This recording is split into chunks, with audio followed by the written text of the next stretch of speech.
dari tahun 2017 sampai sekarang. Bidang dakwah LDMPM UMS dari tahun 2018 sampai tahun 2019.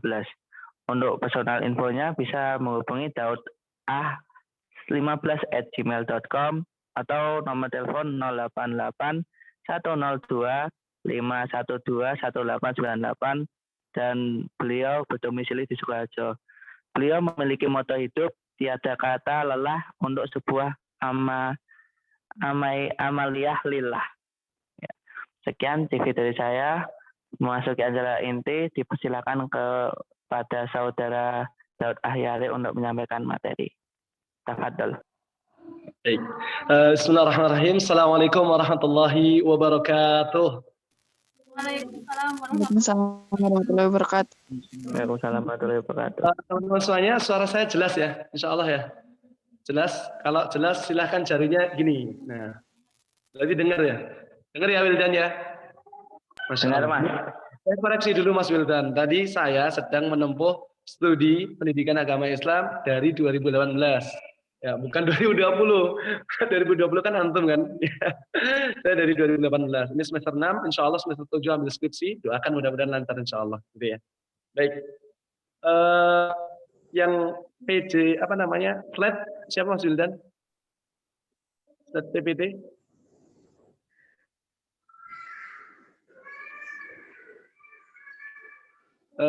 Udah, baik.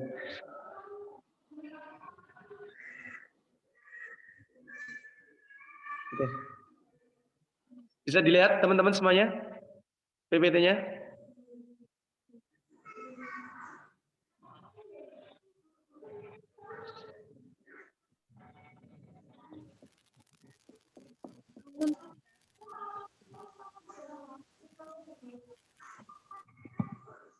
Cek. Kok berhenti ya?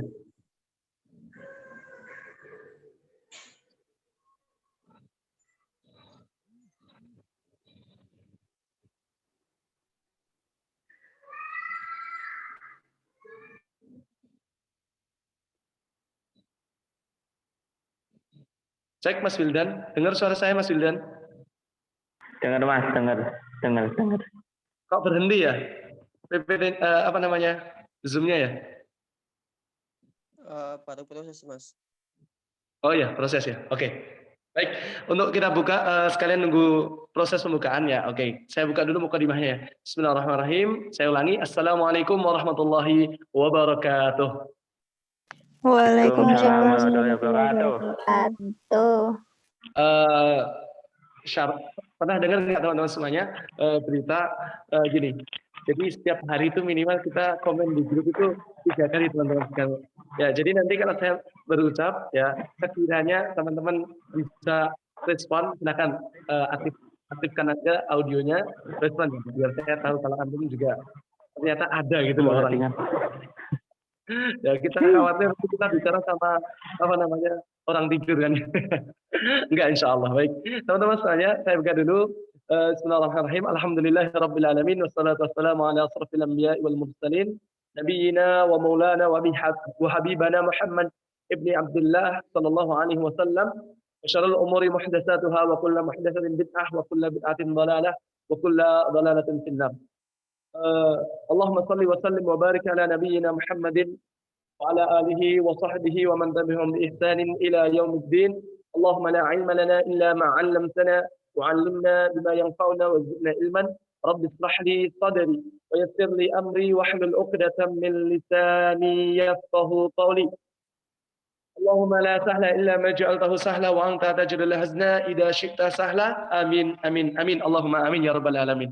Baik, teman-teman semuanya, salam hangat ya dari saya dari Solo ya kepada teman-teman semuanya yang di sekolah di UPN, Masya Allah, Universitas Pembangunan Nasional kalau nggak salah ya, di jurusan HI. Kalau saya lihat di himnafisnya itu ya, FISIP ya maksudnya. Iya, di Fakultas FISIP. Oke, baik. Barakallahu fikum kepada seluruh teman-teman semuanya. Semoga Allah memberkahi dan Allah merahmati kita semuanya.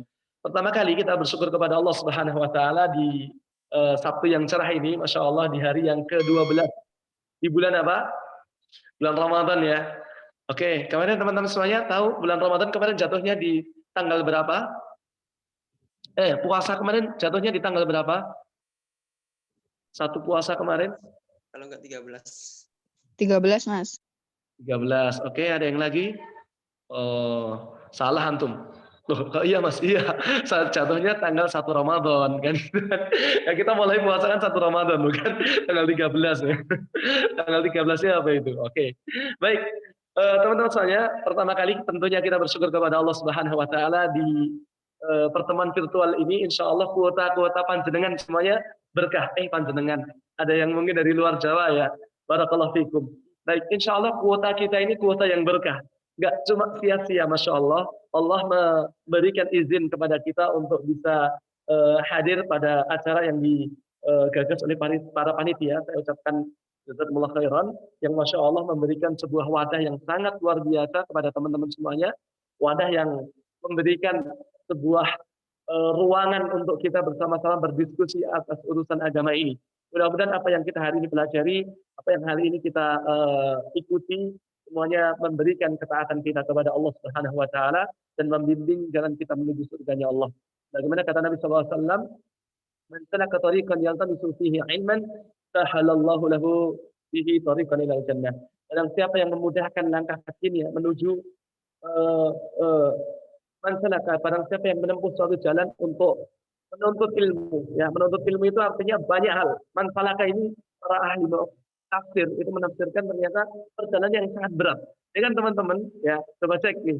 Teman-teman yang ikut organisasi ini berapa orang? Ya, ada yang mungkin 30, 50, atau 100 kah? Baik. Tetapi bagaimana ketertarikan dalam menuntut ilmu agama itu khususnya ya? Walaupun potensi yang Anda miliki, ada yang tadi hubungan internasional, ada yang kemudian yang lain-lainnya, semuanya itu niatkan untuk Allah. Biar bernilai teman-teman semuanya. Ya, biar bernilai pahalanya di sisi Allah. Makanya kita tentunya sangat bersyukur kepada Allah Subhanahu wa taala sampai di detik ini Allah masih memberikan kesempatan bagi kita untuk hidup, menghirup nafas yang begitu segar ini. Makanya tidak ada kata dan tidak ada ungkapan hati yang paling tepat sebelum rasa syukur kita kehadirat Allah Subhanahu wa taala. Baik teman-teman semuanya, salat beserta salam juga tak lupa kita curahkan kepada junjungan besar kita, Masya Allah, uswah hasanah kita, asari teladan kita ya, yang sama-sama kita nantikan syafaat beliau kelak di yaumil qiyamah. Semua kita berharap syafaat beliau karena syafaat beliau adalah syafaat yang disebutkan para ulama. Ada dua syafaat, yang pertama syafaat khas yang khusus, atau yang kedua syafaat am. Ya, kalau syafaat khas adalah khusus yang diberikan secara hak prerogatif kepada yang berhak menerima di antara Rasulullah Sallallahu Alaihi Wasallam, Al-Quranul Karim dan seterusnya dan seterusnya. Ada juga syafaat yang umum seperti anak saleh, kemudian kawan salih gitu ya. Makanya perjumpaan kita di tempat yang mulia ini, masing-masing ada yang duduk di kasurnya mungkin, ada yang duduk di halaman rumahnya mungkin, ada yang duduk di masjidnya, termasuk saya hari ini di masjid, ya di masjid kampung kami. Mudah-mudahan kita semuanya bernilai pahala dan kita berharap kepada Allah perjumpaan kita dijumpakan pula di surganya Allah Subhanahu wa taala. Amin, amin ya rabbal alamin. Baik teman-teman semuanya, untuk mempersingkat waktu ya, insya Allah hari ini kita akan membahas syahadatain. Kemarin Mas Bildan memberikan amanah kepada saya, ini berat ini. Ya. Tapi insya Allah kita akan bersama bagaimana menyampaikan syahadah ini sebagai sebuah motivasi besar bagi kita. Ketika Allah memilih kita sebagai seorang yang muslim, ketika Allah memilih kita sebagai orang yang beriman kepada Allah Subhanahu wa taala, sebagaimana kata Nabi sallallahu alaihi wasallam riwayat Imam Ahmad, kullu mauludin yuladu 'alal fitrah. Setiap yang hadir di atas muka bumi itu terlahir dalam keadaan fitrah. Ya. Fitrah kita dalam arti kelahiran, ya, dalam arti kehidupan kita di atas muka bumi ini, semua hamba Allah, semua yang diciptakan oleh Allah sebenarnya memiliki potensi untuk berislam, gitu ya. Kullu mauludin yuladu 'alal fitrah. Fa'abawahu, hanya saja kedua orang tuanya, ya, fa'abawahu itu bapaknya. Tapi para ulama menjelaskan adalah kedua orang tuanya. Fa'abawahu yuhawidanihi au yunassiranihi au yumajjisanihi. Ya. Asbab orang tuanya itu ada yang Yahudi sehingga anaknya jadi Yahudi gitu ya. Kemudian ada orang tuanya yang Nasrani, anaknya ikut-ikut Nasrani. Ada orang tuanya yang Majusi ikut-ikut api gitu ya, majusi ya. Makanya kita bersyukur sama Allah Subhanahu wa taala ketika Allah memilih kita sebagai seorang muslim, maka faqul syahadu bi anna muslimun. Saksikan kami orang-orang Islam ya. Masya Allah. Ini yang ingin saya sampaikan terlebih dahulu menjadi pengantar kita bagaimana kemuliaan syahadah ini ketika Allah memberikan kesempatan bagi kita untuk meraih surganya Allah ya. Saya mengambil sebuah tema besar ya, judul Syahadatain sebagai kunci kesuksesan dunia dan akhirat. Mengapa teman-teman semuanya? Teman-teman semuanya, kita tahu bersama bahwa sering khatib-khatib Jumat, ya bagi kita kaum laki-laki, kaum hawa, ya di rumah ya. Oke, baik untuk kaum laki-laki, Masya Allah, setiap satu pekan sekali, para khatib Jumat di antara rukun ketika menyampaikan nasihat takwa, ketika menyampaikan khatib-khatib isi ceramahnya kan harus mengutip firman Allah atau nasihat tentang takwa. Pasti ditutup dengan ayat apa? Ya ayyuhalladzina amanu ittaqullaha haqqa tuqatih wa la tamutunna illa wa antum muslimun. Ya. Kata Allah Subhanahu wa taala, "Hai orang-orang yang beriman." Siapa orang-orang yang beriman?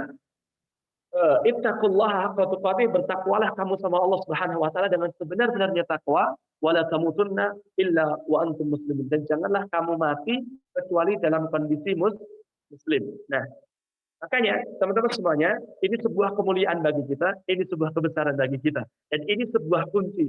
Artinya, kalau hari ini, di detik ini, teman-teman semuanya, ya mahasiswa ini, Masya Allah, semuanya dalam kondisi beriman kepada Allah, Insya Allah.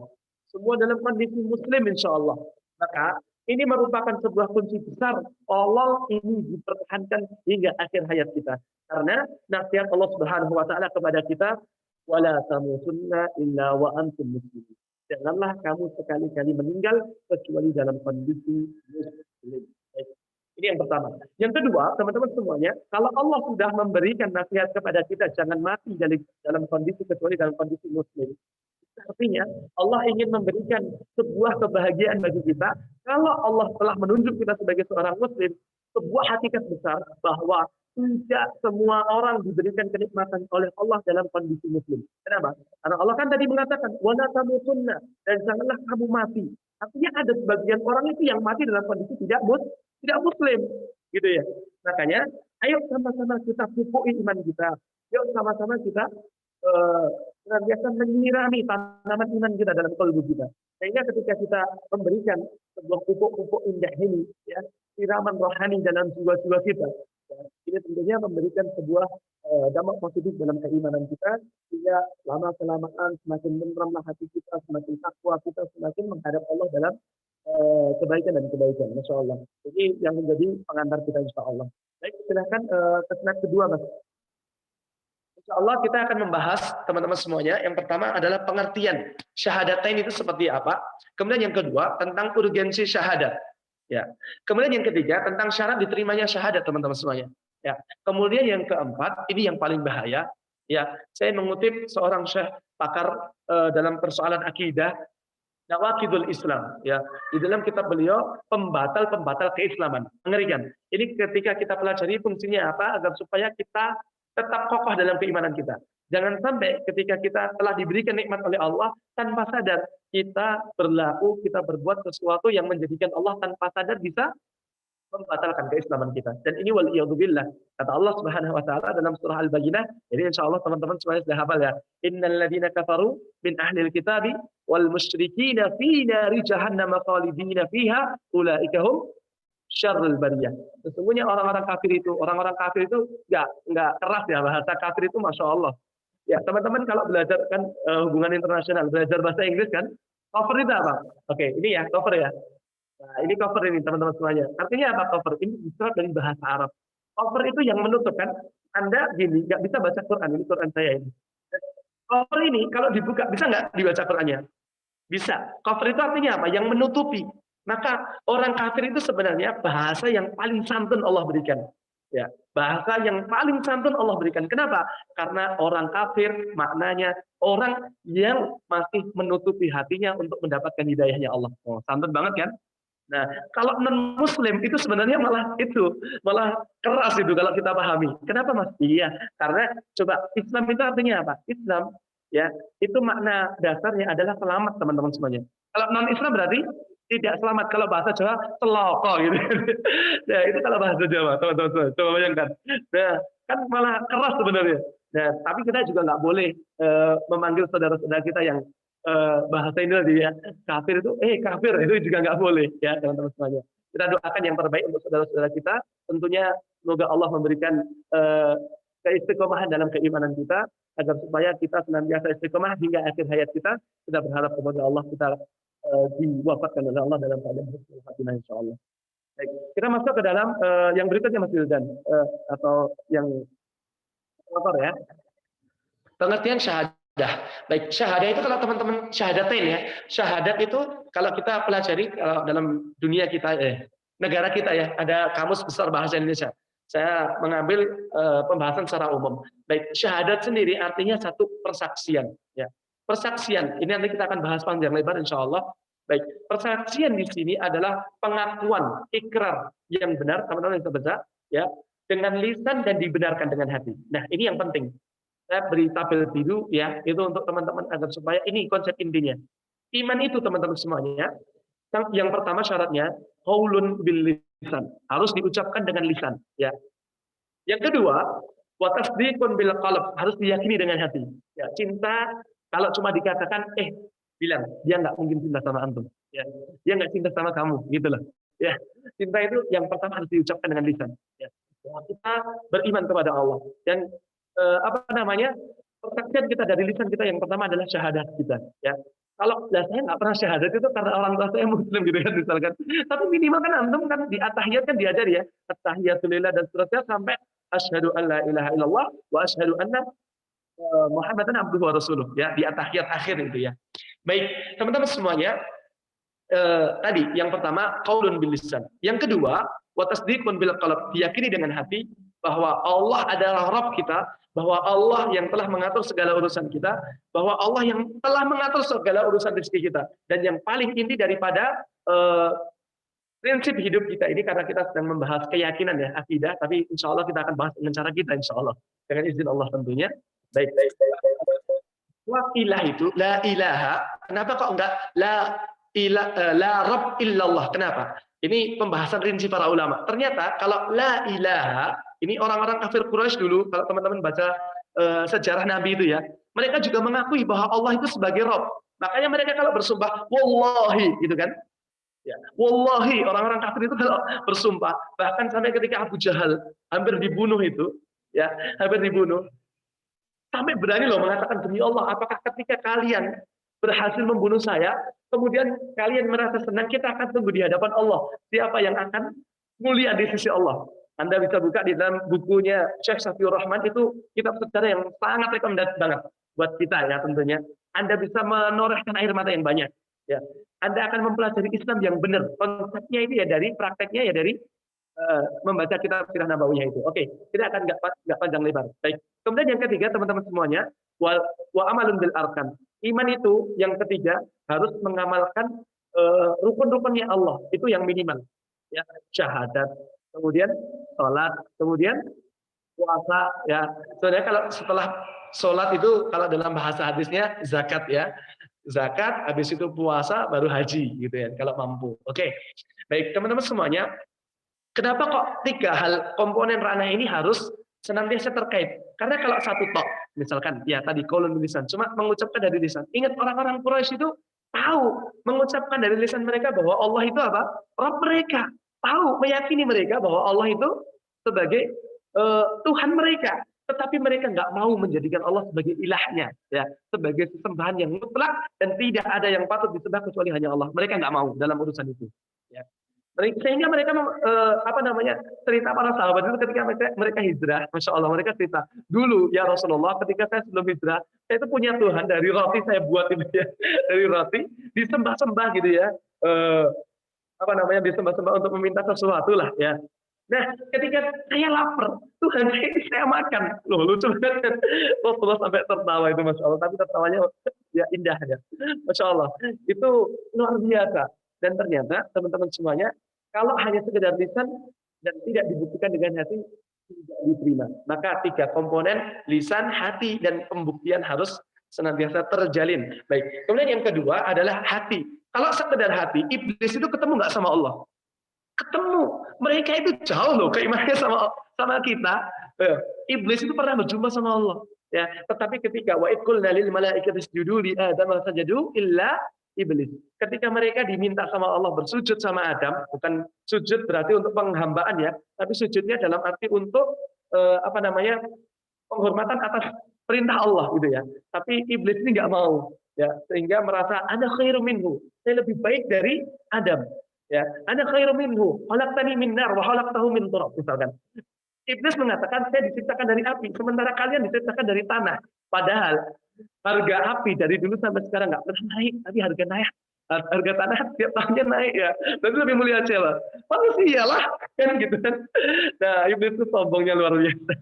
Oke, teman-teman semuanya, ini yang kedua. Kalau cuma hati tentunya tertolak. Ya.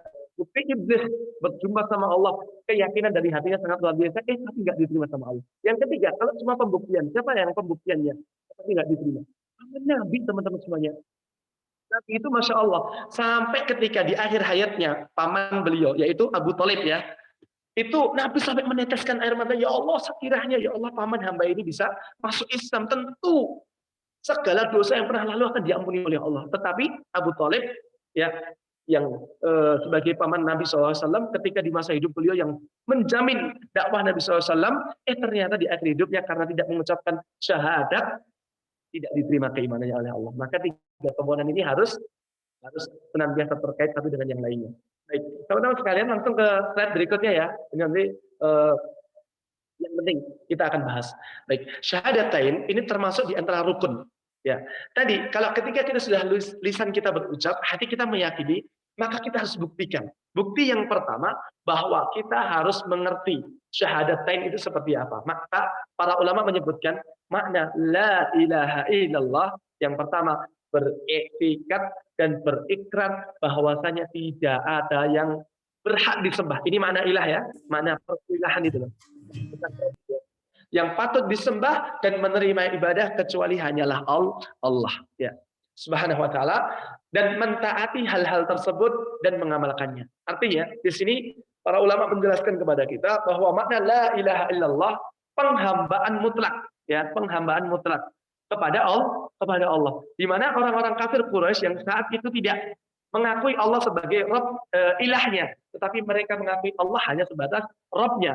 Maka kita sampaikan kepada teman-teman semuanya, yuk kita perhatikan apa sih makna ilah itu yang sebenarnya. Makanya makna ilah yang paling dasar disebutkan oleh para ulama adalah penghambaan. Ya kita melaksanakan salat, ya kita membaca Al-Qur'an, ya kita berpuasa Ramadan dengan niat untuk mengharap ridhonya Allah. Itu termasuk di antara makna ketika kita membuktikan syahadat kita kepada Allah. Kemudian yang kedua, makna Muhammadur Rasulullah. Baik. Ada dua kata ya, syahadatain. Syahadah itu kesaksian. Tain itu ya, tain. Nah, itu dalam bahasa Arab menyebutkan dua subjeknya ya, kepada Allah dan kepada Rasulullah SAW. Nah, makna Muhammadur Rasulullah, maka kita harus mengakui secara lahir batin bahwa beliau adalah hamba Allah dan Rasul yang diutus oleh Allah. Baik, teman-teman semuanya, di antara hak yang harus kita tanamkan kepada Allah dan Rasulnya adalah yang kalau Allah tentunya kita takut kepada Allah, kita mempelajari asma-asma Allah, kemudian kita mencintai Allah, taat tanpa tapi, ya, istiqomah tanpa nanti gitu ya.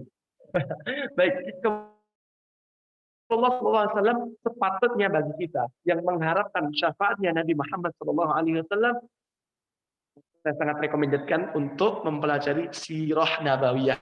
Ya, Anda akan banyak termotivasi, akan Anda menambahkan minat baca Anda, minat mempelajari semakin dalam Islam itu seperti apa. Oke, teman-teman sekalian, lanjut ke slide berikutnya. Ya, baik. Syarat sahnya syahadat. Baik, kita akan bahas satu persatu ya, insya Allah, secara singkat insya Allah. Baik, syarat diterimanya syahadah yang pertama adalah ilmu. Ya, Allah Subhanahu wa taala berfirman dalam surah Al-Muhammad ayat yang ke-19. Allah katakan, "Fa'lam annahu la ilaha illallah." Ketahuilah dulu, ilmuilah dulu, la ilaha illallah. Baru mengucap la ilaha illallah. Tidak ada ilah yang patut disembah kecuali Allah Subhanahu wa taala. Maka syarat yang pertama harus diilmui. Apa arti syahadat itu? saya paling tertarik pendapat para ulama ketika kita pernah mengkaji masalah ini, ya. La ashhadu, kan dimulai dari kata itu ya. Ashhadu, saya bersaksi. Syahadat itu para ulama ternyata bukan hanya terbatas sempit, artinya hanya kita bersaksi. Makanya ketika nanti dikubur, orang-orang yang sudah syahadat itu belum tentu loh bisa menjawab pertanyaan malaikat mungkar dan nangkir. Naudzubillah min dzalik. Mudah-mudahan kita dimudahkan oleh Allah ya untuk menjawab pertanyaan-pertanyaan yang akan disodorkan kepada kita. Mungkin kita tahu kisi-kisinya, tapi kita belum tentu loh bisa jawab di hadapan Allah kan gitu. Ya, mungkin kita sering mendengar man rabbuka, siapa Tuhanmu? Kita bisa jawab sekarang Allah. Tapi di alam barzah nanti Rasulullah menceritakan orang-orang yang bisa menjawab, para ulama menjelaskan ternyata adalah orang-orang yang mengaplikasikan jawaban-jawaban ini dalam urusan dunianya. Ya, ketika mereka bisa menjawab Allah adalah ketika orang-orang yang dahulu di dunia menjalankan perintah-perintah Allah dan seterusnya. Oke. Teman-teman semuanya, yang pertama ilmu. Ilmu artinya menafikan kejahilian. Ya, menafikan itu menghilangkan ya kebodohan. Makanya yuk diilmui. Syahadat tadi, ya saya ingin sampaikan bahwa asyhadu itu maknanya satu bersumpah, ya. Yang kedua berjanji. Syahadat itu bersumpah, berjanji. Artinya apa ya? Bersumpah, berjanji. Kemudian yang satu itu intinya mengikat lah, ya, mengikat agar supaya ketika kita sudah bersyahadat, maka konsekuensi yang sangat besar harus segera kita kerjakan sebagai pembuktian cinta kita sama Allah adalah kita mengamalkan perintah-perintah Allah dan Rasulnya. Maka mu'allaf itu orang-orang yang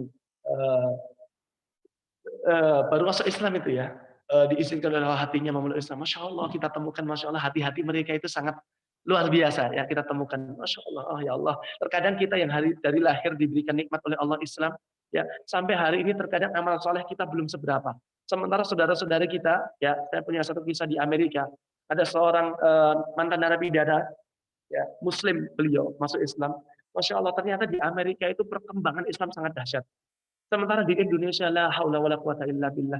Banyak di antara kita yang justru dari kaum muslimin Indonesia yang sangat remeh memudahkan untuk menghilangkan keislaman mereka. Itu dengan pizza mie goreng gitu ya, gula, kemudian naudzubillah min dzalik, ada yang ketika terjepit ekonominya.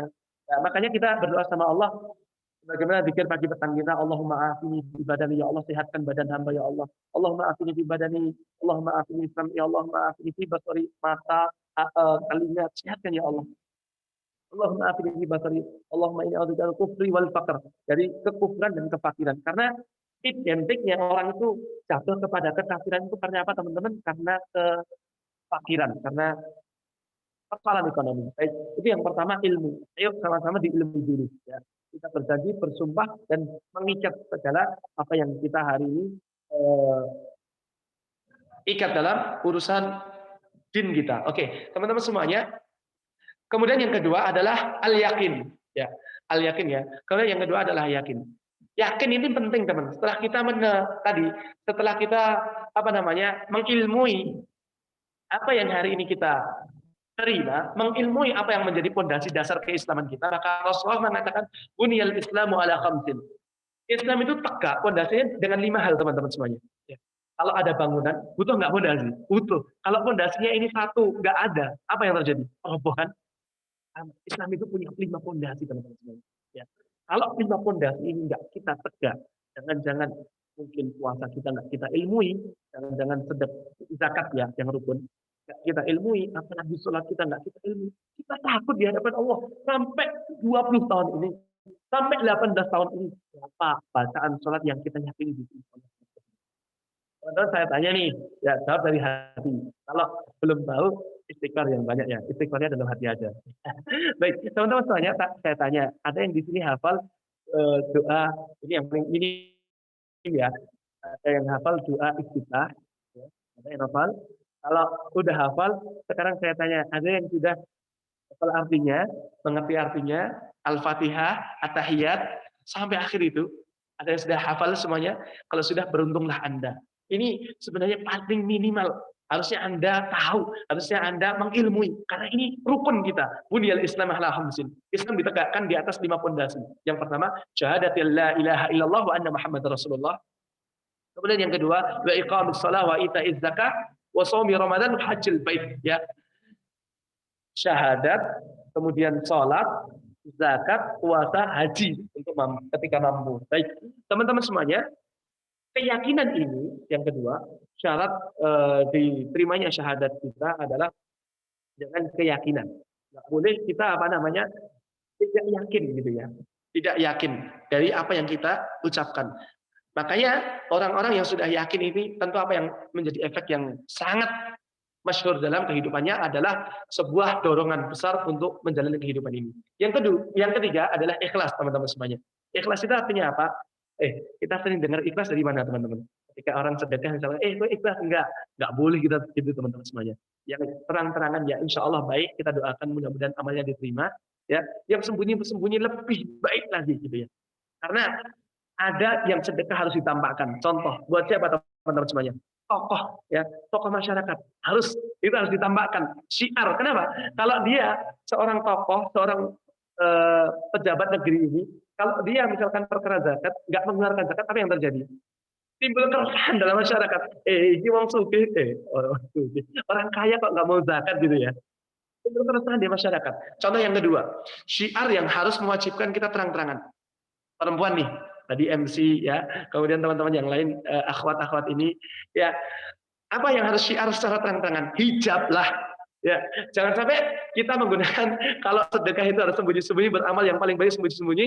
Ketika di depan orang banyak juta Anda nggak mau menampakkan jilbab Anda, nggak mau menampakkan hijab Anda. Oh ya, aku pilih copot hijab karena amal yang terbaik di hadapan Allah adalah yang sembunyi-sembunyi. Oh, nggak gitu ya.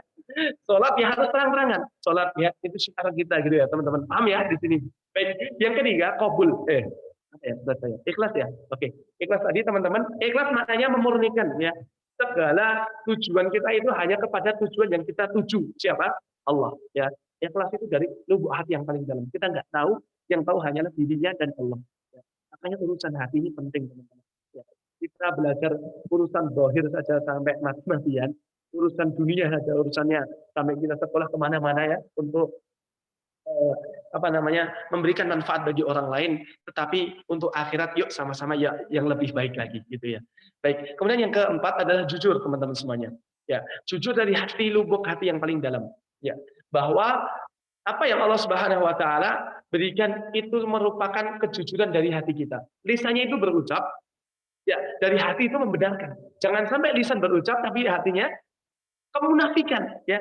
Makanya orang-orang munafik itu naudzubillah min dzalik sampai Allah katakan innal munafiqina fi dzarfil asfali minan nar. Orang munafik itu tempatnya di mana? Neraka yang paling intipnya neraka, keraknya neraka.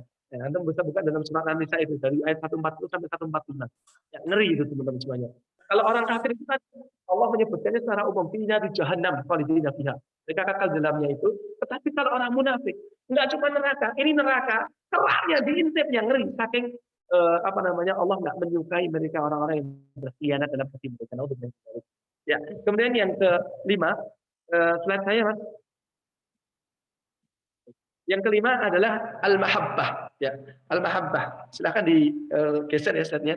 Al-mahabbah maknanya adalah cinta. Nah, ini yang penting. Dalam hadirnya sebuah keyakinan tentu harus ada dasar cinta. Agar supaya ketika cinta itu hadir dalam kehidupan kita akan memberikan sebuah potensi yang sangat besar untuk kehidupan kita. Makanya ketika kita ketika kita berlaku dalam kehidupan kita, ketika kita dasari sesuatu itu karena cinta, nggak ada kata capek.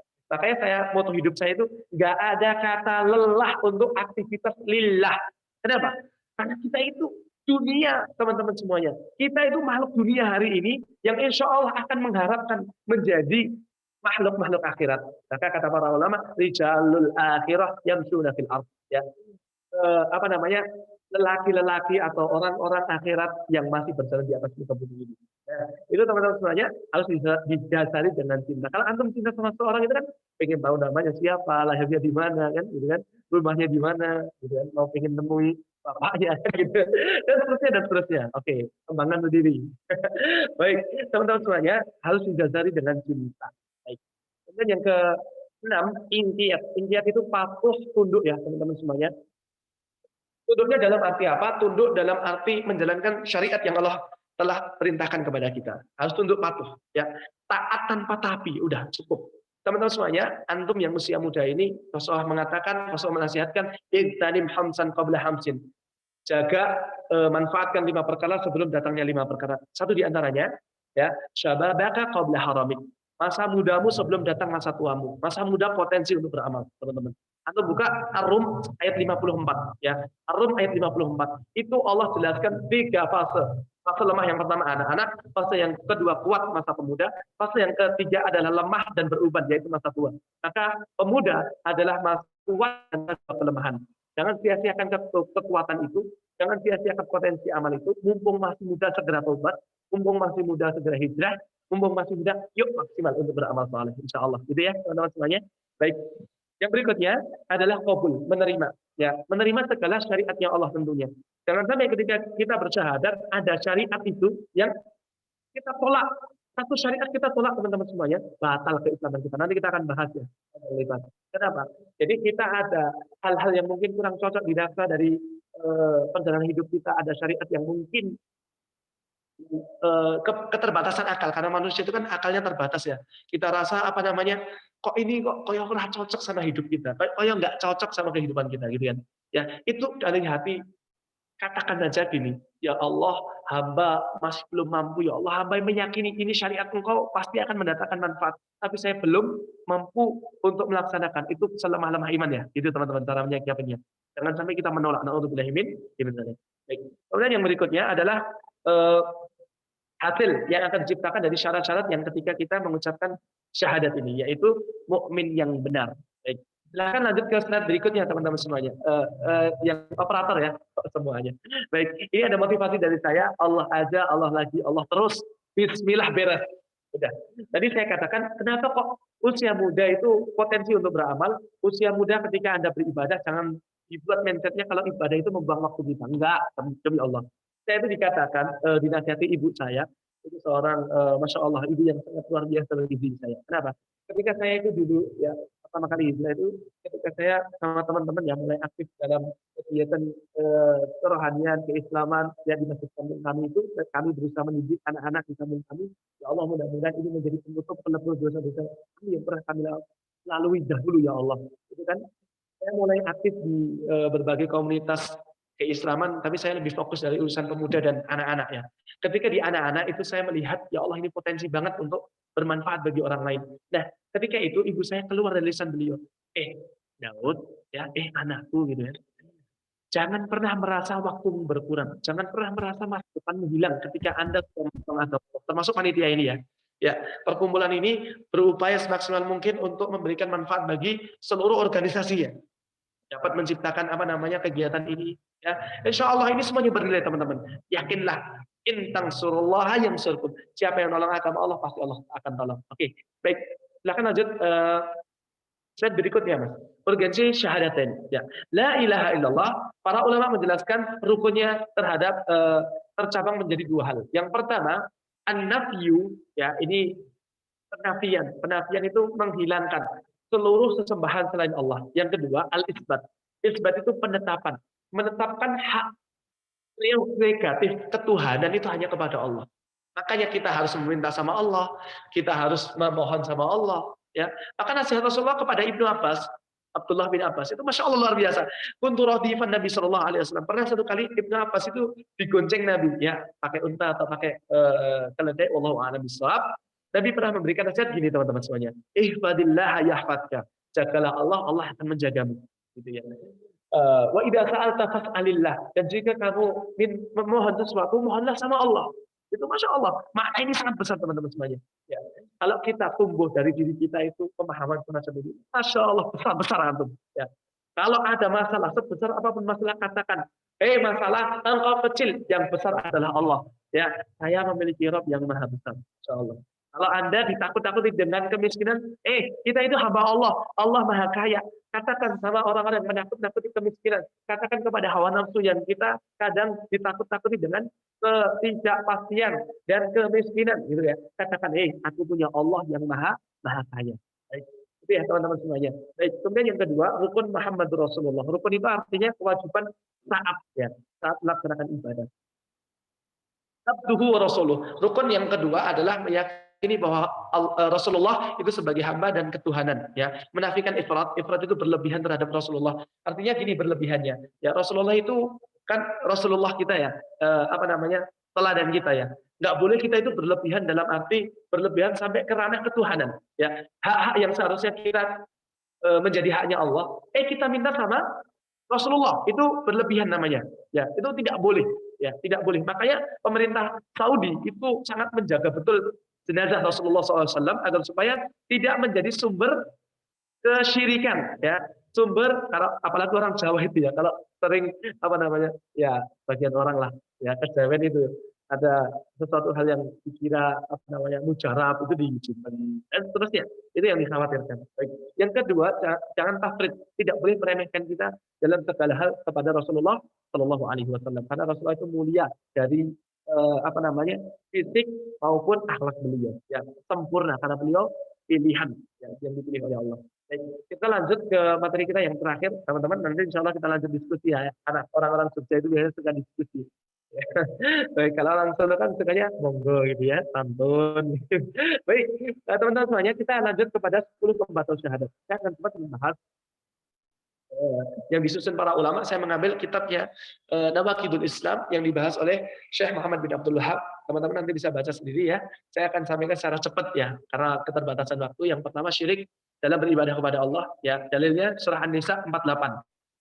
Allah mengatakan, innallaha la yaghfiru ayyushraka bihi wa yaghfiru ma duna dzalika liman yasha. Allah Subhanahu wa taala la yaghfiru ayyushraka bihi. Allah tidak mengampuni dosa syirik dan mengampuni dosa selainnya. Artinya dosa kita sebanyak apapun, teman-teman. Kita pernah dalam posisi yang paling buruk dalam kehidupan kita, jangan pernah putus asa. Bahkan Allah bilang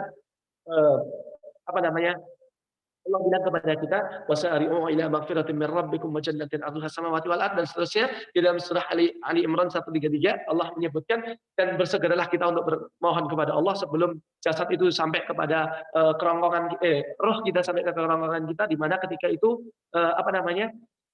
taubat kita tidak diterima. Sehingga ketika kita masih diberikan kesempatan oleh Allah, maksimalkan itu untuk banyak-banyak bertaubat ya. Termasuk bulan Ramadan ini, teman-teman semuanya. Ini sifat para ulama menyebutkan, Imam Al-Qurtubi, yarmadud dunub ya. Bulan Ramadan itu yarmadud dunub, sebagai pelenyap dosa-dosa kita. Yuk maksimalkan ya, banyak amal saleh yang bisa kita kerjakan. Baik. Syirik kepada Allah dalam ayat ini tadi maksudnya adalah syirik yang dibawa sampai setelah mati ya, teman-teman. Kalau syiriknya dia dikerjakan di dahulu waktu, habis ini kemudian dia taubat nasuha dan menyesali, kemudian nggak mau mengulang, diampuni oleh Allah. Paham ya sampai sini ya? Tapi kalau syiriknya itu dibawa sampai meninggal, dan dia meninggal dalam keadaan kesyirikan, misalkan ada orang yang masih guna-guna ya, pasang mengundang jin untuk masuk ke dalam dirinya sebagai penglaris lah, sebagai penyerah wajah, la ilaha illallah gitu. Apa nggak ada cara lain gitu loh. Baik, ini yang pertama. Kemudian yang kedua, Syekh Muhammad bin Abdul Wahab mengatakan, barang siapa yang menjadikan perantara di antaranya dan di antara Allah berdoa dan meminta syafaat kepada mereka, niscaya ia menjadi kafir secara ijma. Ijma itu konsensus ya, kesepakatan para sahabat hingga para ulama, para sahabat, generasi sahabat sampai hari ini sepakat ya. Apabila memohon sesuatu yang seharusnya kepada Allah, kepada selain Allah, itu dapat masuk kepada pembatal keislaman ya. Kemudian yang ketiga, itu barang siapa yang tidak mengkafirkan orang musyrik. Ya, Allah bilang innalladzina kafaru, al-bayyinah tadi adalah orang-orang yang mereka innalladzina kafaru min ahlil kitab, dari ahli kitab. Innalladzina kafaru min ahlil kitab wal musyrikin, dan orang-orang musyrik yang menyembah selain Allah Subhanahu wa taala, menyekutukan Allah, wajib kita kafirkan. Wajib kita kafirkan dalam arti bukan memanggil mereka kafir, nggak boleh ya. Sekali lagi nggak boleh, teman-teman. Agama kita nggak ngajari demikian ya. Kita nggak boleh mencela agama orang lain, nggak boleh, karena dampaknya agama kita yang akan dicela balik. Naudzubillah min dzalik. Itu ya teman-teman semuanya. Ya, ini bisa kekafiran. Baik. Kemudian yang keempat adalah barang siapa yang meyakini bahwa selain syariat Nabi lebih sempurna, ya, dan seterusnya. Artinya yang di bawah Nabi itu ada catatnya. Itu naudzubillah min dzalik. Anda bisa buka dalam surah An-Najm ayat 3 dan 4. Wa ma yantiqu 'anil hawa in huwa illa wahyun yuha. Ingat, sholat kita itu diperintahkan oleh Allah secara umum, ya. Allah nggak pernah menjelaskan kepada kita secara rinci di dalam Al-Quran tentang bagaimana rukuk yang benar, bagaimana sujud yang benar, nggak pernah. Itu semuanya diajarkan Rasulullah SAW. Maka Rasulullah berucap tidak pernah dengan hawa nafsunya. Yang Rasulullah ucapkan adalah wahyu yang diwahyukan. Semuanya berasal dari ajaran langsung dari langit. Insya Allah. Hanya kita banyak-banyak belajar ya.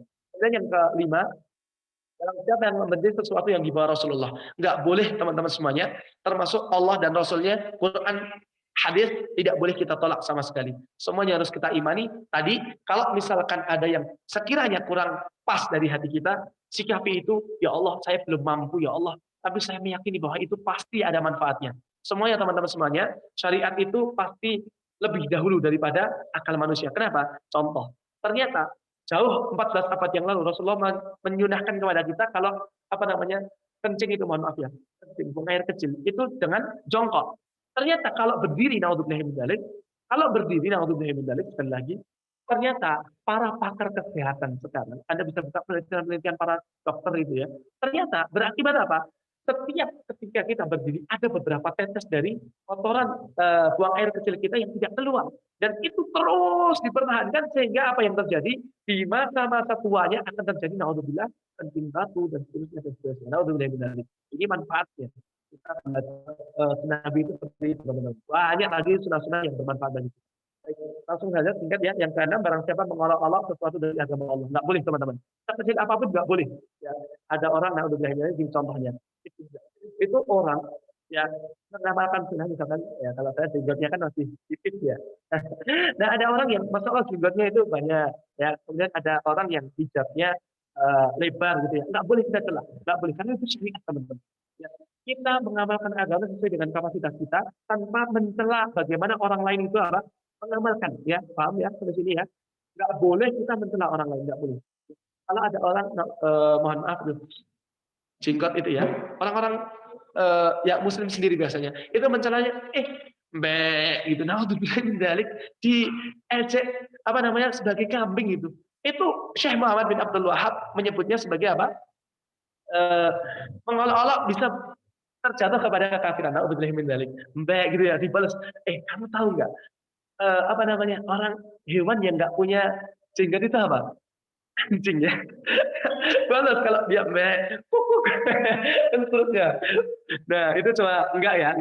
Kita diajari enggak untuk membalas celaan ya. Baik, kemudian yang ketujuh, sihir ya. Naudzubillah min dzalik. Sihir ini sangat berbahaya teman-teman. Kita harus yakini bahwa sihir itu ada, tapi jangan pernah kita apa namanya membangun persepakatan dengan para jin. Naudzubillah.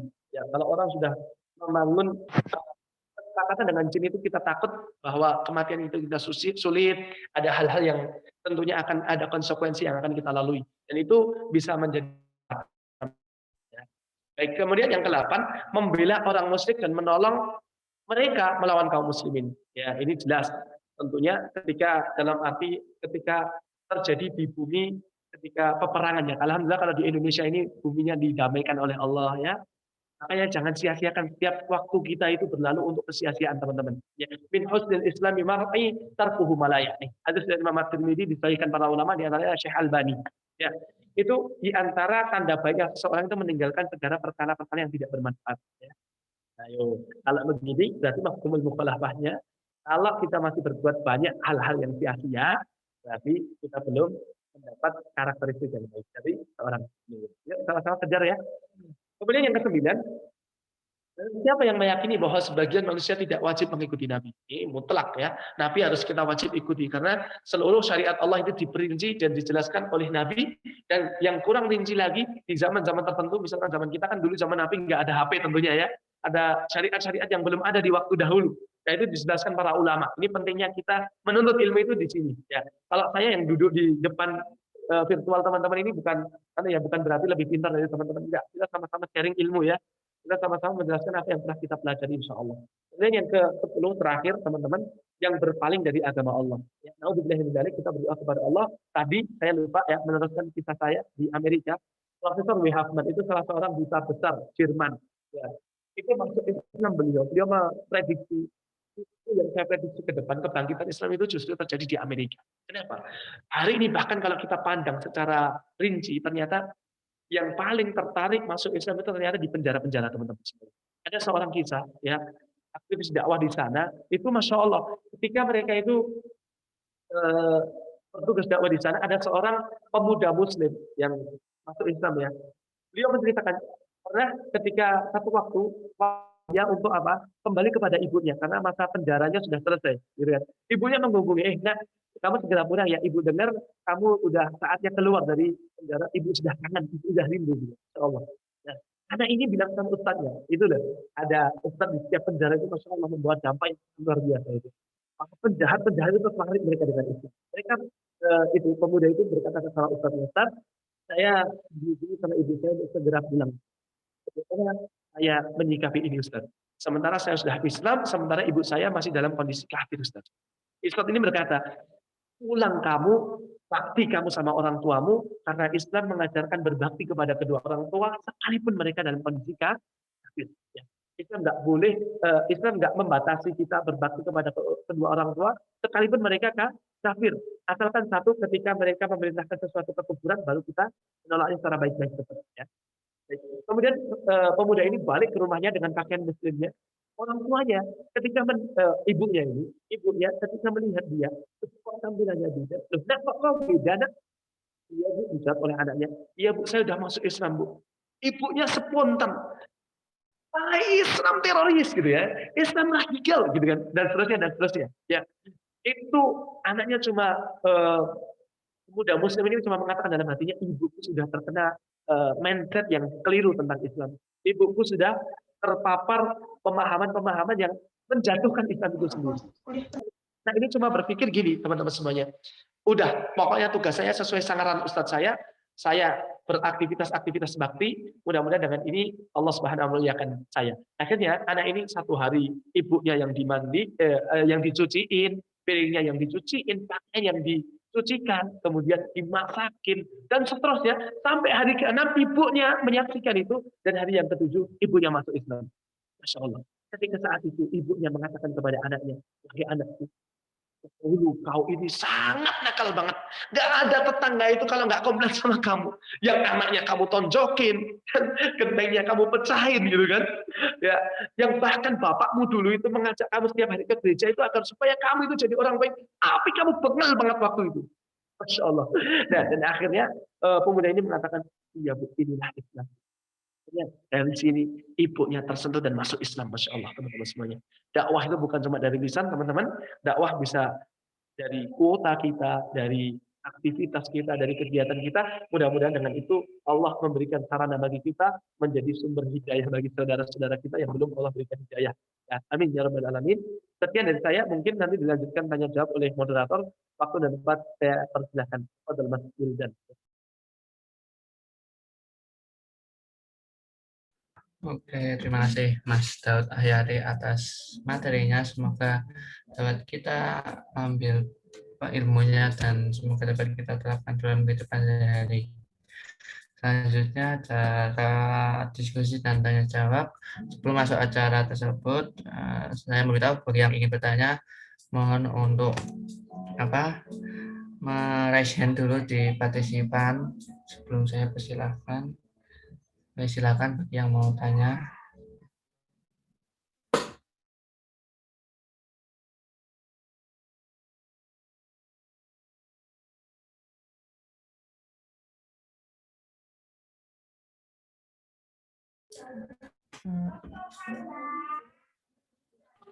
Mungkin kalau malu Mas Wildan bisa cerita dari sesi apa namanya? Oh, iya. Bagi yang mau tanya langsung ambil aja nggak apa. Oh ya Mas, kalau saya punya pertanyaan dari saya pribadi. Baik, silakan Mas Wildan. Kan syahadat kan juga berkaitan dengan keimanan ya Mas. Jadi kan kadang tuh kan keimanan tuh bisa naik, turun, atau bahkan bisa hilang begitu. Kadang kan juga semangatnya beribadah berkaitan keimanan, kadang malas-malas gitu. Gimana ya Mas tanggapinya biar keimanan itu ya kan walaupun naik turun bisa setidaknya bisa sejajar gitu, bisa konsisten gitu. Gimana ya Mas caranya? Baik, barakallahu fikum Mas Wildan ya. Juga teman-teman semuanya, gini, iman itu disebutkan para ulama sifat dasarnya yazidu wa yankus, kadang naik kadang turun. Ya, yazidu wa yankus, kadang naik kadang turun. Yazidu bitta'ah, ya, yazidu bitta'ah, bertambahnya keimanan itu dengan ketaatan, wa yankus bil maksiyah, dan berkurangnya iman itu dengan kemaksiatan. Kalla bal, Anda buka dalam surah Al-Mutaffifin ayat yang ke-14, Allah katakan kalla bal rana ala qulubihim ma kanu yaksubun. Sekali-kali tidak, aktivitas perbuatan mereka itulah yang menjadikan hati mereka terkunci sehingga mereka tidak mau beriman sama Allah. Ini sebuah konsep, Mas, ya, teman-teman semuanya. Ini sebuah konsep bagaimana cara kita memupuk keimanan kita adalah dengan banyak-banyak beribadah kepada Allah. Selagi masih mampu, maksimalkan waktu-waktu kita untuk beribadah sama Allah. Ya. Kita nggak pernah tahu ajal kita itu sampai kapan. Karena nasihat yang paling tepat dalam diri kita adalah nasihat kematian. Ya. Betapa banyak orang-orang yang dahulunya berjamaah dengan kita di Ramadan tahun lalu, di tahun ini mereka berpisah daripada dunia kita. Berapa banyak orang yang, kalau itu 1 tahun yang lalu, berapa banyak orang yang bisa di harinya menggunakan sepatunya sendiri, mandi sendiri, di sore hari yang mencopot sepatunya adalah orang lain. Makanya istiqomah ini, kuncinya istiqomah, Mas, ya. Bagaimana mempertahankan ini? Para ulama menjelaskan kepada kita, yang pertama, tentunya jangan jauh-jauh dari majelis ilmu. Jangan jauh-jauh dari majelis ilmu. Ya, kalau futur segera cari ustadz, cari pengajian, cari, kalau sekarang kan bisa dipermudah dengan virtual, cari YouTube di ustadz-ustadz yang terkait masalah apa penyebab futur kita itu. Ya, futur itu lemah iman itu ya, lemah dalam beribadah, malas dan seterusnya itu. Segera kasih solusi. Sibukkan diri kita untuk mempelajari hal-hal yang dapat meningkatkan ketakwaan kita di sisi Allah. Kemudian yang kedua, banyak-banyak zikrul maut. Ya, banyak-banyak mengingat kematian. Ya. Dengan mengingat kematian, hati kita akan semakin cerah. Dengan banyak kita mengingat kematian, tentu kita yakin bahwa kita itu hidup di dunia ini adalah sebentar dan kita nggak pernah tahu jatah umur kita itu seberapa. Kata Imam Hasan Al-Basri, innama antal ayyam ibni Adam, sesungguhnya engkau itu wahai anak Adam adalah kumpulan hari-hari. Tidak ada ba'du, ketika kumpulan hari itu pergi setengahnya, sebagiannya, maka dhahaba ba'duka. Maka sebagian dari dirimu itu telah hilang. Maka dari sini teman-teman semuanya, ini yang menjadi sebuah potensi besar bagi kita ketika kita menjadikan dorongan bahwa kita pasti akan mati. Saya akan mati. Ya. Antum akan mati. Semua teman-teman akan meninggal. Ya. Semua akan mati. Bisa teman-teman dahulu baru saya. Ya. Bisa pula saya dulu setelah teman-teman. Kan gitu. Sama ya. Ya, kita nggak pernah tahu lah teman-teman semuanya. Yang penting sebuah pelajaran mahal bagi kita bahwa yuk, yang pertama tadi jangan jauh-jauh dari ilmu dan sumber ilmu yaitu para ulama. Yang kedua, banyak mengingat kematian. Yang ketiga, jaga pertemanan dengan orang-orang saleh di sekitar kita. Bagaimana kisah pembunuh 100 nyawa itu, ya, namanya. Lingkungan saleh itu sangat menentukan agama kita, sangat menentukan cara berpikir kita, sangat menentukan konsep hidup kita. Makanya cari lingkungan yang saleh, lingkungan yang baik, insya Allah teman yang taat, teman yang saleh itu manfaatnya dunia sampai akhirat. Kalaupun akhirat kita sudah berpisah dari dunia, mereka tidak akan pernah lepas untuk mendoakan kita. Allah maghfir lil mu'minin wal mu'minat, kalau disebut Jumat itu. Al muslimin wal muslimat ahya'i minhum wal amwat. Ya Allah, ampuni setiap muslimin laki-laki maupun muslimat perempuan. Ya Allah, ampuni mukmin laki-laki maupun mukminah perempuan. Ya Allah, tolong ya Allah, ampuni mereka yang masih hidup maupun yang Allah, ya. Yang keempat, jangan lupa berdoa sama Allah. Berdoa sama Allah. Ini yang penting, ya. Setiap hal tolong doakan sama Allah, mintakan sama Allah. Ini sebagai bukti bahwa kita itu sebagai hambanya Allah. Bagaimana yang hari ini kita pelajari, jangan lupa apa yang kita pelajari ini amalkan dalam hidup kita. Kita punya Allah yang serba bisa, Allah yang serba mudah segala-galanya. Satu hal yang tidak mungkin Allah bisa. Apa teman-teman semuanya? Yang bisa dijawab dapat tugas dari Mas Wildan. Enggak, yang enggak bisa dilakukan oleh Allah itu satu, mengingkari janji-janjinya. Enggak mungkin Allah itu mengingkari janji-janjinya. Masya Allah. Gitu ya teman-teman semuanya. Baik, barakallahu fikum, gitu ya Mas Wildan ya. Ada pertanyaan lagi? Ada pertanyaan? Ya, Mas. Terima kasih, Mas. Silakan bagi yang mau izin bertanya. Oh ya, silakan. Oh, baik. Bismillahirrahmanirrahim. Assalamualaikum warahmatullahi wabarakatuh. Izin bertanya ke Mas Don. Jadi Mas, ketika kita dituntut untuk berbaur ke dalam lingkungan yang belum mengenal agama, tetapi kita dituntut untuk berbaur. Bagaimana solusi menghadapi hal seperti itu agar kita tidak terikut arus pergaulan di lingkungan tadi. Terima kasih, Mas, itu saja. Barakallahu fikum. Amin, amin, wafikum barakallah. Baik, pertanyaan yang sangat bagus ya. Ini, masya Allah, ini insya Allah pionir-pionir kebaikan insya Allah. Ya, baik.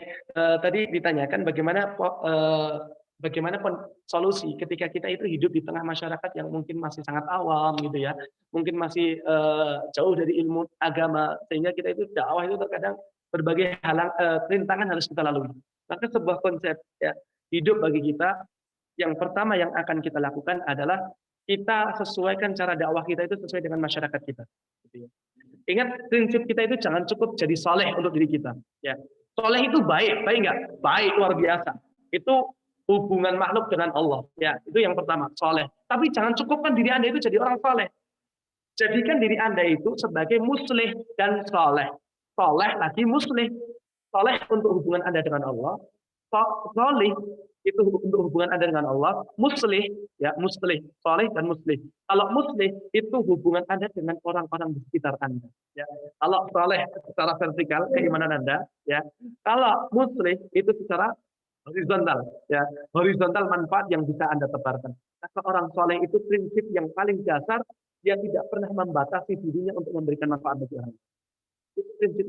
Makanya tadi di Amerika itu, masya Allah, yang tertarik di sana itu justru apa? Sebuah konsep. Kalau Anda belajar pendidikan, itu konsep pendidikan itu yang mereka bawa apa? Kalau kita hanya sekedar berbicara, mereka akan lupa.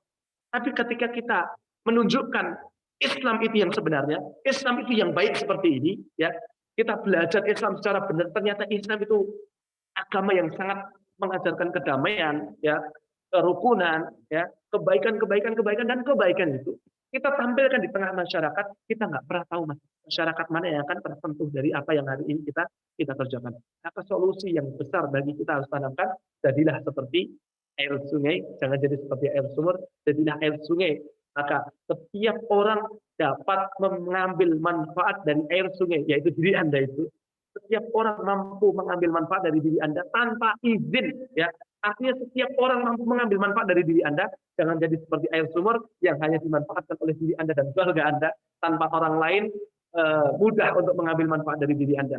Jadi kan Anda menjadi air sungai, setiap orang yang berada di tengah diri Anda, setiapnya merasakan kebaikan diri Anda. Itu konsep dakwah yang paling tepat. Dakwah yang paling baik adalah ketika Anda membuktikan ajaran agama Anda ini di tengah masyarakat. Bukan sekedar ucapan, bukan hanya sekedar di mimbar-mimbar, tetapi Anda terjun. Kalaupun masyarakat minta bantuan, ya dibantu. Ya. Kalau masyarakat minta apa yang kita berikan, apa yang mereka butuhkan, kita berikan. Maksimal kita, semampu kita. Itu ya, Mas ya. Mudah-mudahan ini menjadi penyerah, termasuk diri saya ini. Hari ini saya berada di yang dapat dikatakan kampung dulu ini, kampung kami termasuk kampung yang jauh dari nilai-nilai Islam. Tapi dengan izin Allah, satu itu Mas yang perlu ditanamkan, niatkan tulus sama Allah. Ya, niatkan tulus sama Allah. Ojo baperan. Ya. Karena kalau baperan, dapat nanti kena satu kritik dari masyarakat gitu ya. Itu nanti apa yang dampak? Mutung akhirnya. Ya. Akhirnya apa? Kecewa kita. Ingat, harapan itu berbanding lurus dengan tujuan. Ingat, tujuan kita Allah. Kan sudah sampai itu. Tugas kita hanya menyampaikan. Tugas kita itu bukan memberikan hidayah, ya. Tugas kita itu bukan memberikan hidayah. Kita hanya sebagai sarana. Hidayah itu miliknya Allah. Yang mampu memberikan hanya Allah, ya. Kita itu pegawainya Allah gitu loh. Ya. Makanya kalau kita sudah menanamkan demikian, yuk maksimalkan ini hari-hari kita. Ya. Manfaat dan manfaat. Ya. Ketika orang sudah mendapatkan manfaat dari kita, ya, tentunya akan banyak yang mudah tersentuh dari diri kita. Oke, yang terakhir saya ingin ambil cara dakwah yang paling tepat, Mas. Kalau di masyarakat itu banyak kasih makan, Mas. Kasih makan. Ya. Allah itu ciptakan lambung dengan hati itu dekat. Kenapa, Mas? Orang kalau dia dikasih makan hatinya lembut, Mas. Kalau Anda sudah kasih makan orang itu ya, hatinya itu mudah didakwahi. Kalau orang antum Mas cuma bicara di mimbar-mimbar gitu, orang nggak pernah Anda perhatikan ekonominya, nggak pernah Anda perhatikan dalam urusan kekurangan persoalan mereka. Itu mereka tentu akan mengatakan, apa gitu dan seterusnya. Barakallahu fiikum. Ya. Ada lagi mungkin? Mas Imam. Silakan Saudari Anissa Fitri.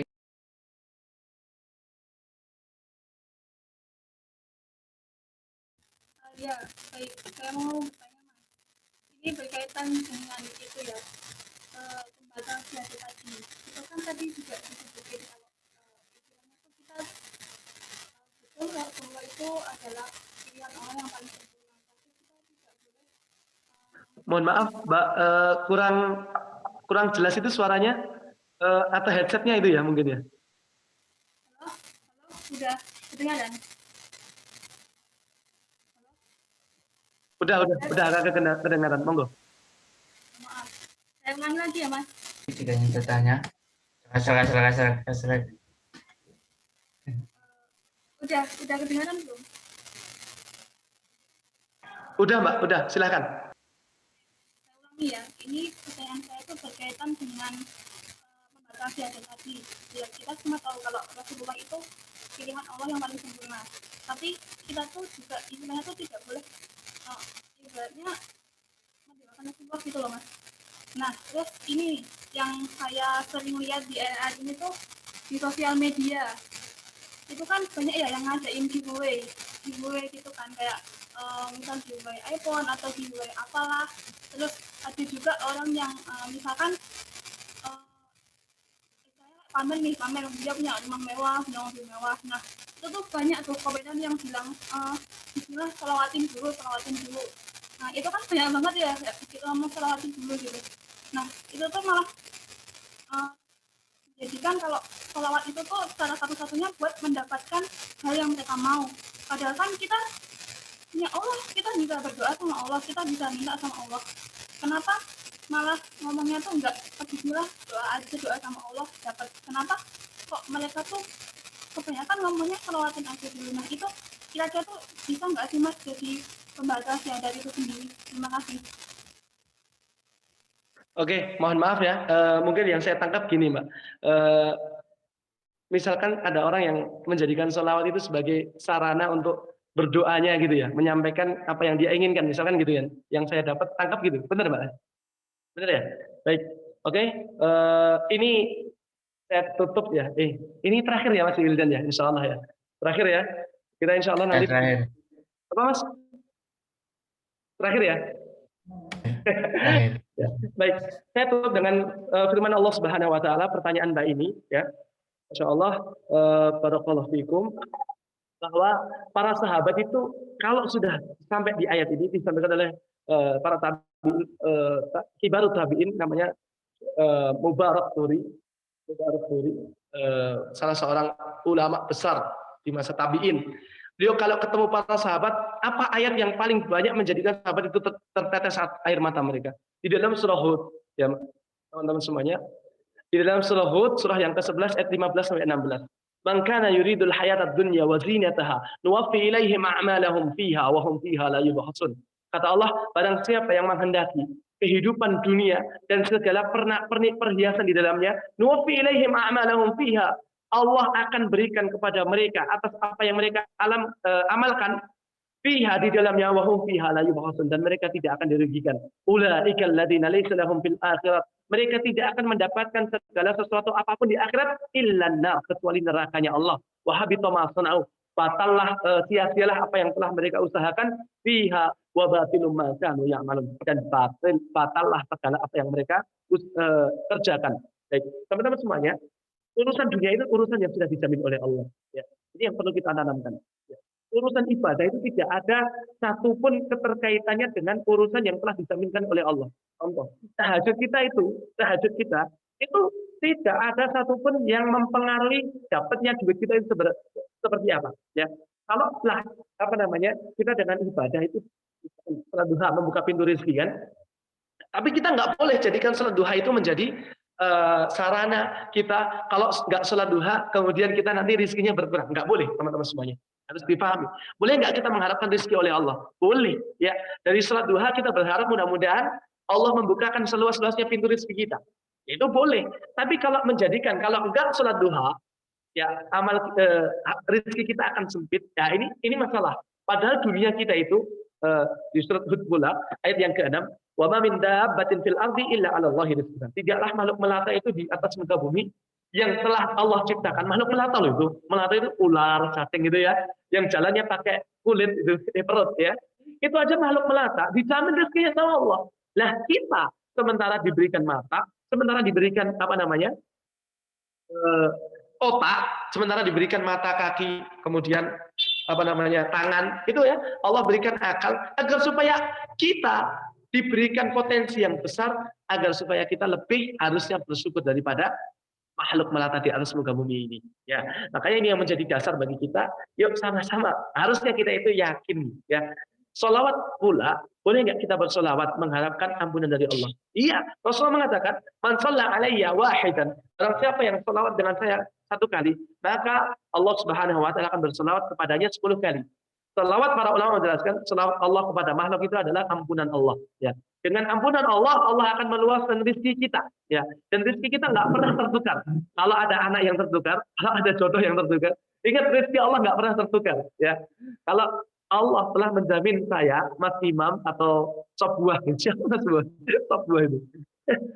Mas Wildan, oke, itu udah dijamin rezekinya oleh Allah.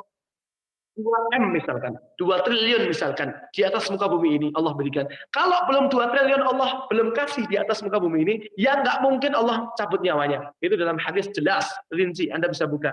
Ya, tapi kalau sudah, ya kegelisahannya itu kegelisahan dunia. Naudzubillah min dzalik, walaupun ini hadis dhaif ya disebutkan para ulama. Tapi ya kalau orang itu kesibukannya hanya urusan dunia, apa yang dijanjikan oleh Allah hanya itu yang diberikan oleh Allah yang ditakdirkan. Ya, sementara yang belum dijanjikan Allah itu urusan akhirat kita, teman-teman semua. Jadi jangan pernah ragu ya. Kita nggak pernah tahu. Yang penting bagi kita i'malu, ya. I'malu. Tanamkan dalam diri kita. Beramal, berkarya, dan seterusnya apa yang bisa kita lakukan. Ya. Kullun muyassarun lima khuliqalah. Ya. Allah akan mudahkan kita terhadap segala apa yang Allah telah janjikan kepada kita. Kita nggak pernah tahu takdir kita, ya. Kalau ada orang yang berkata sama orang, oh ini orang nggak mungkin sukses, nggak boleh kita bilang gitu. Ya. Karena kita nggak pernah tahu takdir seseorang. Makanya sikap yang paling tepat bagi kita adalah jadikan urusan akhirat kita, ibadah kita itu mengharap ridhonya Allah, ya. Apa yang sudah dijanjikan Allah boleh jadi harapan, tapi jangan sampai salah niat. Ini yang kuncinya. Ya. Jangan sampai salah niat. Jadi yang ditanyakan mbaknya tadi, ya, kalau boleh nggak apa namanya dijadikan sebagai tawasul gitu kan, sarana untuk apa namanya memohon doa sama Allah, ya. Atau dengan selawat nanti di apa namanya harap misalkan biar dapat nilai A, Allah misalkan. Kira-kira Anda cari dulu. Kira-kira keutamaan sholawat itu seperti apa? Ya.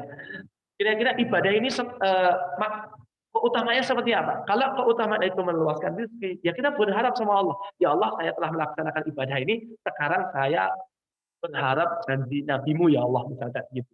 Ya. Cara berpikir kita gitu. Nggak boleh kita berpikir itu tadi.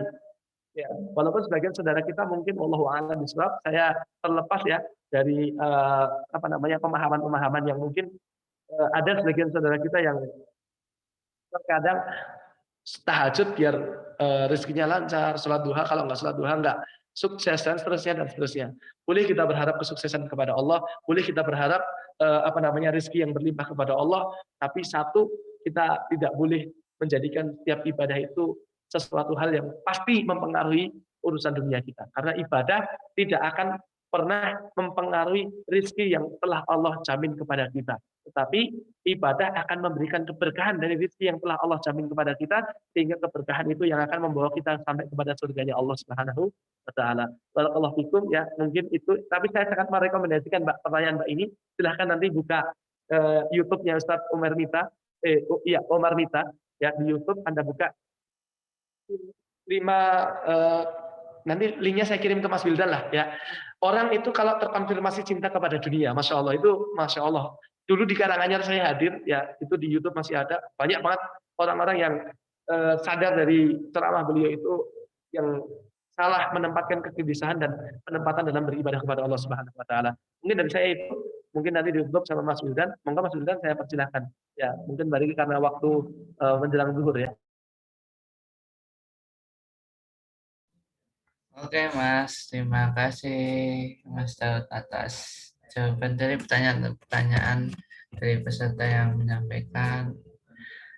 Kemudian saya selaku moderator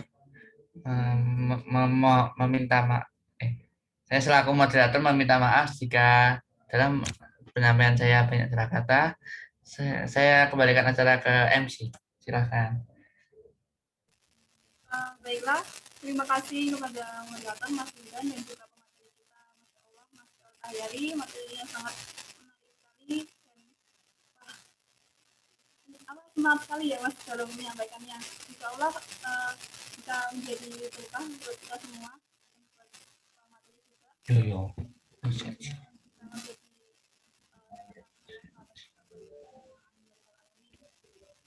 selanjutnya acara akan dilanjutkan dengan doa. Doanya Mas Imam ya. Jangan lupa dipersilakan. Baik, sebelum membaca doa, ada baiknya kita buka dengan umur kita terlebih dahulu, Al-Fatihah.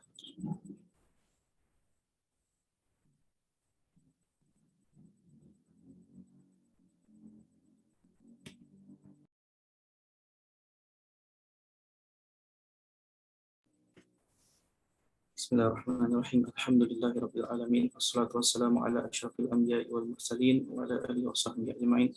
Allahumma shalli wa sallim wa barik ala Muhammad wa ala ali Muhammad. Allahumma taqabbal minna salatana wa siyamana wa ruku'ana wa sujudana wa qudana wa tadarru'ana wa takhashyana wa ta'abudana wa tamim taksirana ya Allah ya rabbal alamin. Allahumma a'inna ala dzikrika wa syukrika wa husni ibadatik. ربنا ظلمنا أنفسنا وإن لم تغفر لنا وترحمنا لنكونن من الخاسرين ربنا لا تؤاخذنا إن نسينا أو أخطأنا ربنا ولا تحمل علينا إصرا كما حملته على الذين من قبلنا ربنا ولا تحملنا ما لا طاقة لنا به واعف عنا واغفر لنا وارحمنا أنت مولانا فانصرنا على القوم الكافرين اللهم إنا نسألك سلامة في الدين وعافية في الجسد وزيادة في العلم وبركة في الرزق وتوبة قبل الموت ورحمة عند الموت ومغفرة بعد الموت اللهم حمل علينا في سكرة الموت ونجة من النار والعفو عند الحساب ربنا لا تزغ قلوبنا بعد إذ هديتنا وهب لنا من لدنك رحمة إنك أنت الوهاب اللهم يا مقلب القلوب ثبت قلوبنا على دينك اللهم يا مقلب القلوب ثبت قلوبنا على طاعتك اللهم يا مقلب القلوب ثبت قلوبنا على عبادتك رضيت بالله ربا وبالإسلام دينا وبمحمد النبي ورسولا اللهم إنك تعلم أن هذه القلوب قد اجتمعت على محبتك واتقت على طاعتك وتوحدت على دعوتك وتعاهدت على نصرة شريعتك فوثق اللهم رابطها وأدم ودها واهدها سبلها واملأها بنورك الذي لا يخبو واشرح صدورها بفيض الإيمان بك وجميل التوكل عليك وأحيا بمعرفتك وأمتها على الشهادات في سبيلك إنك نعم المولى ونعم النصير اللهم آمين ربنا آتنا من لدنك رحمة وهيئ لنا من أمرنا رشدا ربنا آتنا في الدنيا حسنة وقنا عذاب النار وصلى الله على محمد وعلى آله وصحبه وسلم سبحان ربك رب العزة عما يصفون وسلام على المرسلين والحمد لله رب العالمين. Salam hangat untuk teman-teman semuanya. Mudah-mudahan kita saya ya nyampaikan ya Mas ya. Salam hangat untuk teman-teman semuanya ya, khususnya Mas Wildan, adik kelas saya ini. Ya, kemudian juga teman-teman semuanya. Barakallahu fikum. Semoga acara-acara sedemikian bisa terus berlangsung ya untuk membaut relasi surga kita insya Allah teman-teman ini. Ya, mudah-mudahan kita berdoa kepada Allah, kita juga dapat berjumpa kelak di surganya Allah. Itu dari saya. Ya. Mas. Baik, saya lanjutkan. Acara selanjutnya adalah foto bersama dengan pembicara. Kepada teman-teman, on-cam ya. Di on-cam yuk, bentar, berfoto doang. Yuk, teman-teman on cam, saya yang akan mengambil gambarnya. Ini cuma ada satu slide. Oke, 1, 2, 3. Lagi 1, 2, 3. Lagi yang terakhir 1, 2, 3. Oke, selesai. Mas. Terima kasih Wildan buat infonya dan makasih juga buat teman-teman sekalian. Sebelum acara ditutup, marilah kita akhiri acara ini dengan hamdalah. Alhamdulillah rabbil alamin. Dan doa penutup majelis juga.